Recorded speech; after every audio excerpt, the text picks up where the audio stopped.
Welcome back dear student and Jai Swaminarayan. Today in this video we will discuss the answer of the set of the question given in a textbook. So dear student, let us start with the first set of the question given on a page number 118. On the page number 118, right, there are four questions given, right, set of four questions given on a page number 118. So dear student, let us discuss the answer of these four questions. So let's start with the first question. Question number 1. Which of the following has the more inertia? First one, a rubber ball and a stone of the same size. B, a bicycle and a train. And C, a 5 rupees coin and a 1 rupees coin. So dear student, first of all, what do you mean by the inertia? Inertia is the measure of the mass of the body, right? Inertia is the measure of the mass of the body. The greater is the mass of the body, the greater is its inertia. If the mass of the body is more, the inertia of the body is more, and vice versa. If the mass of the body is small, right, the inertia of the body is less, right? So first is the a rubber ball and a stone of the same size. So which one has the greater mass, a rubber ball or a stone of the same size, right? So mass of the stone is more than the mass of the rubber ball for the same size. Hence we can say that the inertia of the stone is greater than that of the rubber ball. So here in this case, rubber ball and the stone, the mass of the stone is more compared to the mass of the rubber ball of the same size. So we can say that the inertia of the stone is more compared to the rubber ball. B, a bicycle or a train. Which one has a greater mass? Yes, a train has a greater mass. So mass of the train is more than the mass of the bicycle. So we can say that the inertia of the train is greater than the inertia of bicycle, right?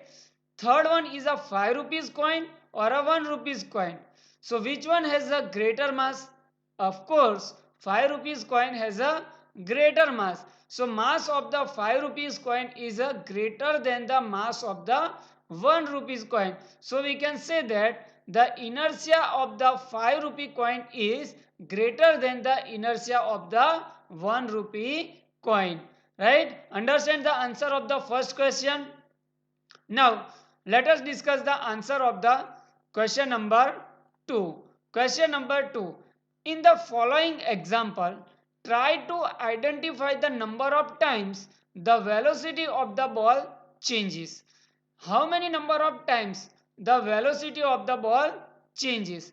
A football player kicks a football to the another player of his team who kicks the football towards the goal, right? So first the football player kicks a football to the another player of his team who kicks the football towards the goal.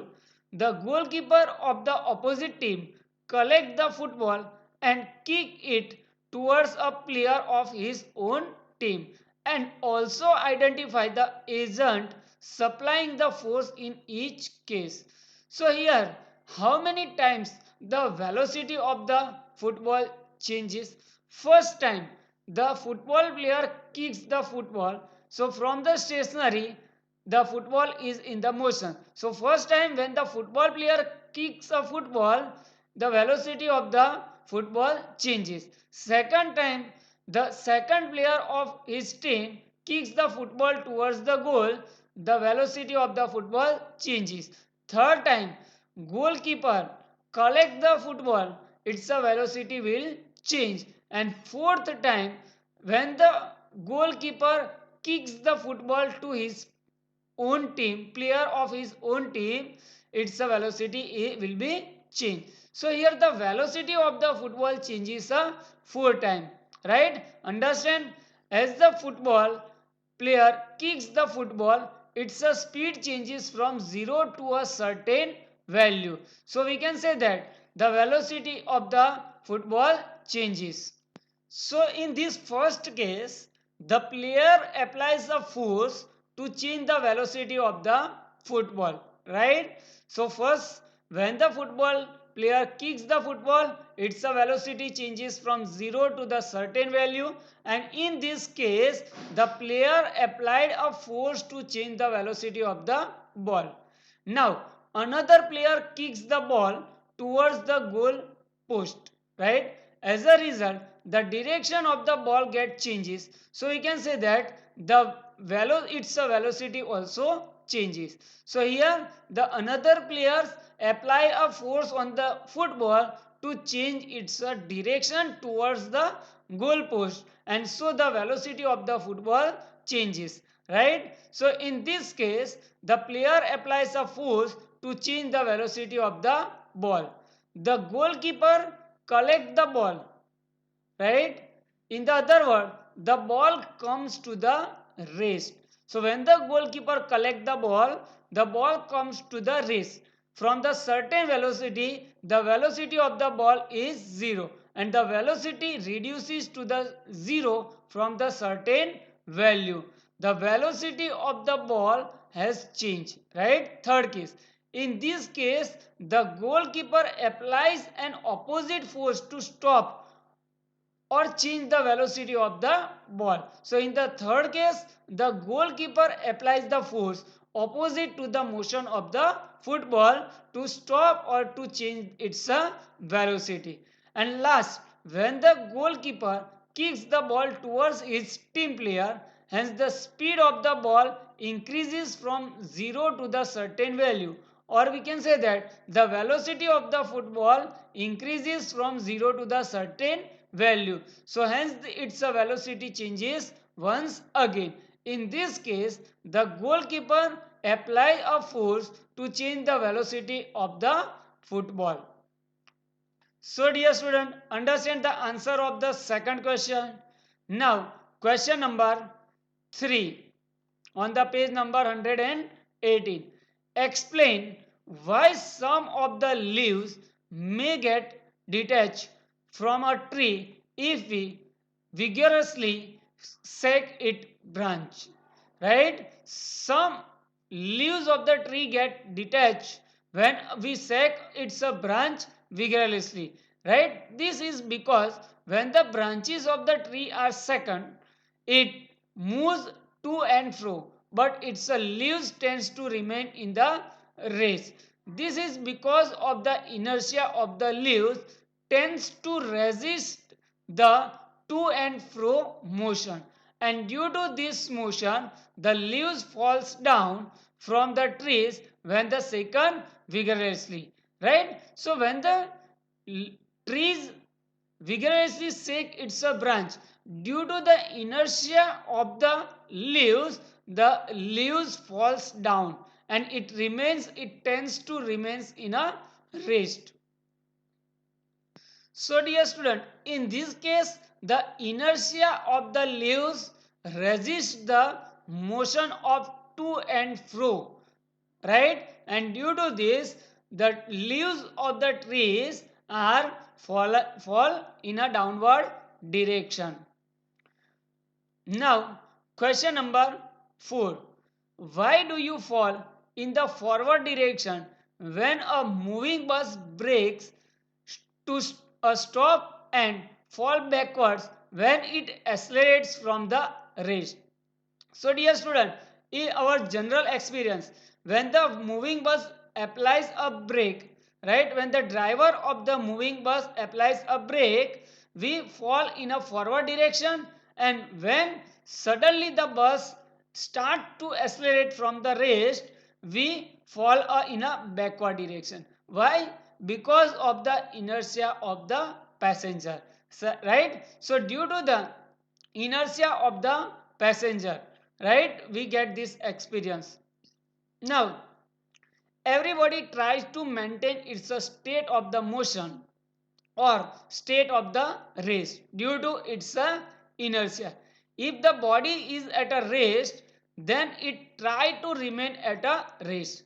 Now if a body is moving, then it try to remain in the motion. That is called the inertia of the body, and that is called the first law of the inertia. Now, in a moving bus, a passenger moves with the bus. As the driver applies the brake, the bus comes to the rest. But passenger try to maintain his state of the motion. And as a result of this, a forward force is exerted on him, and due to this, we experience fall in a forward direction. Similarly, the passenger tends to fall backward when the bus accelerates from the rest, right? When the bus accelerates from the rest, initially the bus is at a rest. When suddenly the bus starts, right, the passenger tried to maintain its rest state, and due to this the passenger tends to fall backward when the bus accelerates forward direction. So this law is called the law of the inertia. So here the passenger tends to fall backward when the bus is accelerate from the rest. This is because when the bus accelerates, the inertia of the passenger tends to oppose the forward motion of the bus, and therefore the passenger tends to fall backward when the bus accelerates forward direction. So dear student, understand answer of all the four questions given on the page number 118. Now let us discuss the another set of the questions given on the page number 126. So next set of the question are given on the page number 126. There are set of four questions given in the page number 126 and 127. So let us discuss the answer of the question number 1 on the page number 126. If action is always equal to the reaction, explain how a horse can pull a cart. Right? A horse can pull a cart. When the action is always equal to the reaction, explain how a horse can pull a cart. So a horse pushes a ground in the backward direction, right? According to the Newton's third law of the motion, a reaction force is exerted by the earth on the horse in the forward direction, and as a result of this the cart moves in a forward direction. So dear student, here the horse applies the force on the earth in the backward direction, and according to the Newton's third law, the earth also applies the force on a cart in a forward direction. So according to the Newton's third law, the reaction force is exerted on the cart by the earth in the opposite direction, and as a result of this the cart move in the forward direction. Understand dear student? Answer of the first question: a horse pushes the ground in a backward direction. According to the Newton's third law, the earth also applies a force on the forward direction, and as a result of this cart moves in a forward direction. Now question number 2. Explain why is it difficult for a fireman to hold a hose which ejects a large amount of water at the high velocity. So why it is difficult for a fireman to hold a hose which ejects a large amount of the water at the high velocity? Dear student, we know that a large amount of the water at a high velocity which has a greater momentum, and due to the backward reaction of the water being ejected, right? So it is difficult to firemen to hold a hose due to the backward reaction of the water being ejected. So dear student, when a fireman holds a hose which is ejecting a large amount of the water at the high velocity, then a reaction force is exerted on him by the ejecting of water in the backward direction.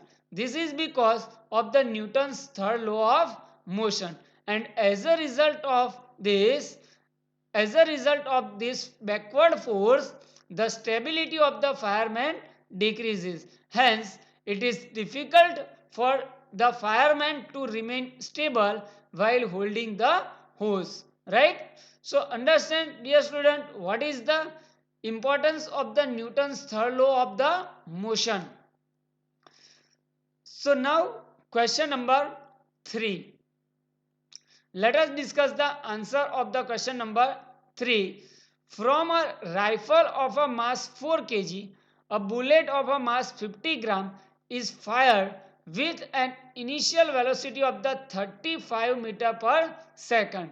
Calculate the initial recoil velocity of the rifle. So dear student, this example we already understand in the textbook solve example, right? 9.6, 9.6, 7, 9.8. Similar example are given here. So from a rifle of a mass 4 kg, so here the mass of the rifle M1 is equal to 4 kg. A bullet is fired from the rifle. Mass of the bullet M2 is equal to 50 gram. We need to convert this gram into the kilogram. 1 kilogram is equal to 1000 gram. So 50 divided by 1000, we get a 0.05 kilogram.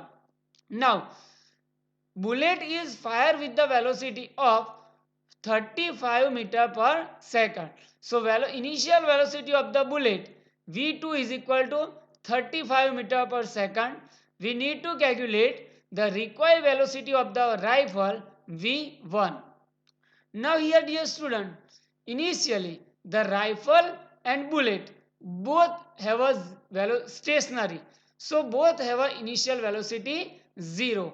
So here the initial velocity of the bullet and rifle is equal to 0. So we can say that the total initial momentum of the rifle and the bullet M1 plus M2, mass of the rifle, mass of the bullet, and the initial velocity of the rifle and initial velocity of the bullet is 0. So the total initial momentum of the rifle and bullet is 0.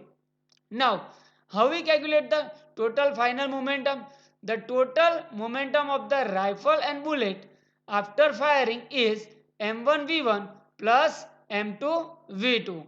M1V1 is the momentum of the rifle, M2V2 is the momentum of the bullet. So here the mass of the rifle is a 4 kg, recoil velocity of the rifle is V1 plus mass of the bullet is a 0.05 and final velocity of the bullet is 35. So 4V1 plus 1.75. So according to the law of conservation of linear momentum, total momentum after firing is equal to the total momentum before firing. Here the total momentum before firing is 0, right? So 4V1 plus 1.75 is equal to 0. So from this we can calculate V1, that is the recoil velocity of the rifle. V1 is equal to minus 1.75 divided by 4. We get the answer minus 0.43 meter per second. The negative sign indicates that the rifle recoils backward direction with the velocity of 0.43 meter per second, and here the negative sign indicates that the motion of the rifle is opposite to the motion of the bullet. So dear student, understand the answer of the third question, how we calculate. According to the law of conservation of momentum, momentum before firing and momentum after firing are same. and from that we can calculate the recoil velocity. Now we will discuss the last question, question number 4, right? Two objects of a mass 100 gram and 200 gram are moving along the same line and direction with the velocity of 2 meter per second and 1 meter per second.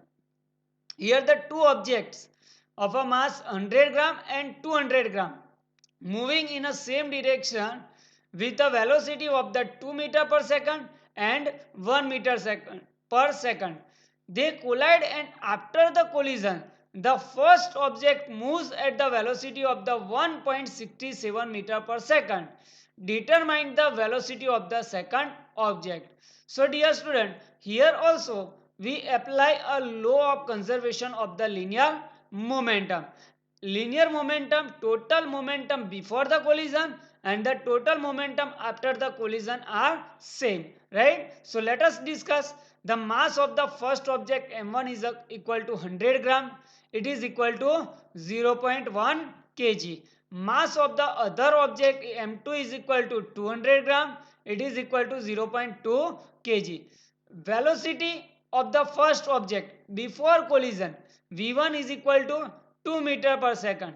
Velocity of the second object before collision v2 is equal to 1 meter per second.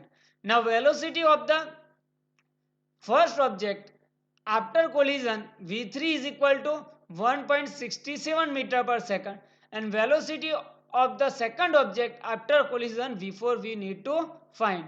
So how we can find? According to the law of conservation of momentum, the total momentum before the collision is equal to the total momentum after the collision. So here the total momentum before collision. So momentum of the first object m1 v1 plus momentum of the second object before collision m2 v2, right, is equal to momentum of the first object after collision m1 v3 plus momentum of the second object after collision m2 v4. So when we place a value m1 is equal to 0.1, v1 is 2 meter per second plus m2 is equal to 0.2, v1 is a 1 meter per second is equal to m1 is a 0.1 kg into v3, momentum of velocity of the first object after collision is a 1.67 plus mass of the second object is 0.2 into velocity of the second object after collision v4. So here we need to calculate v4. So if you calculate v4, we get v4 is equal to 1.165 meter per second, right? So the velocity of the second object after collision is a 1.165 meter per second. Understand, dear student? So dear student, I hope that you understand all the answer of the question given in the textbook. Thank you for watching my video.